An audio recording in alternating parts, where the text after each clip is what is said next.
Il s'agit de garder un contact avec les personnes qui se trouvent en situation d'errance et qui cherchent une main tendue en fait pour certains et voir si elles n'ont pas besoin d'aide, si elles ne sont pas malades.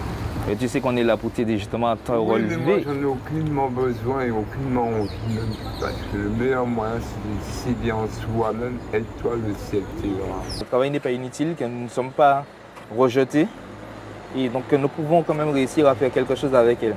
Donc, nous sommes deux par mesure de sécurité. Et au niveau des maraudes de nuit, on va dire que le danger est quand même plus présent parce que ces personnes sont beaucoup plus sujettes à la consommation d'alcool ou de drogue.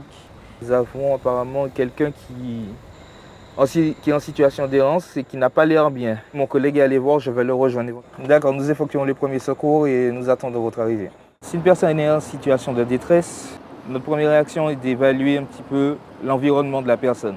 Qu'est-ce qu'elle ressent, si elle a mal, si elle a été victime de vol ou d'agression.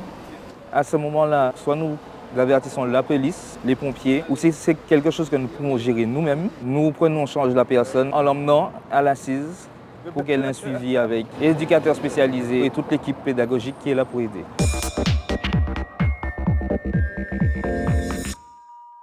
Ce sont des personnes qui peuvent effectivement être très stigmatisantes parce que ce sont des personnes qui peuvent être violentes, qui peuvent aussi par le biais de leur odeur et de leur aspect physique renvoyer de la répulsion. Mais nous, je crois qu'au-delà de cette carapace qu'ils donnent, nous essayons d'aller beaucoup plus loin. Une journée réussie, c'est une journée où on a pu avoir effectivement quelques rires à l'intérieur, échanger avec eux dans une simplicité, qu'ils arrivent à me dire « Madame Laloupe, aujourd'hui je suis content parce que voilà, j'ai pu avoir ma maman au téléphone, j'ai bien dormi hier soir, je suis content parce qu'aujourd'hui je n'ai pas fumé ». Ce sont vraiment des personnes qui elles-mêmes à un moment donné se disent qu'aujourd'hui je veux passer à autre chose. Il arrive parfois qu'il y ait des personnes très agressives. On sent que le lien ne veut pas passer. Donc, il faut revenir sur la personne chaque jour jusqu'à ce qu'elle puisse répondre. Même juste un bonjour, ce sera déjà un lien établi.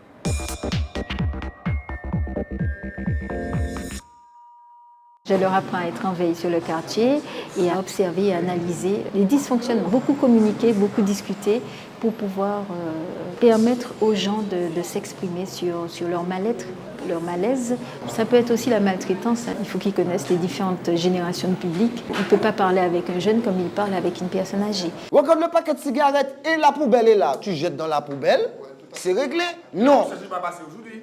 Mais attends, pourquoi tu attends sur le concierge? C'est toi. Travail. Oui, mais toi, pour ta planète, pour toi, l'environnement. Moi, je sensibilise l'agent de médiation pour qu'il puisse sensibiliser la population. Il y a l'information, il y a la prévention, il y a la sécurisation et la communication. C'est très important pour pouvoir aider à changer les dysfonctionnements et aider aussi au développement durable. Être acteur du développement durable pour un agent, une agente de médiation information service, c'est, pour la dimension environnementale, contribuer aux actions d'amélioration de la qualité de vie en incitant les habitants des quartiers à respecter leur environnement. C'est sensibiliser les habitants au tri des déchets pour contribuer au recyclage.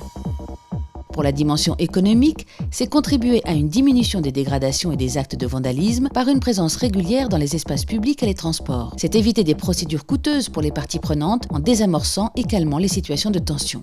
Être acteur du développement durable, pour la dimension sociale, c'est entretenir un climat relationnel positif au quotidien afin de restaurer ou créer du lien social. C'est désamorcer les situations conflictuelles par le dialogue en intervenant lors des conflits de voisinage.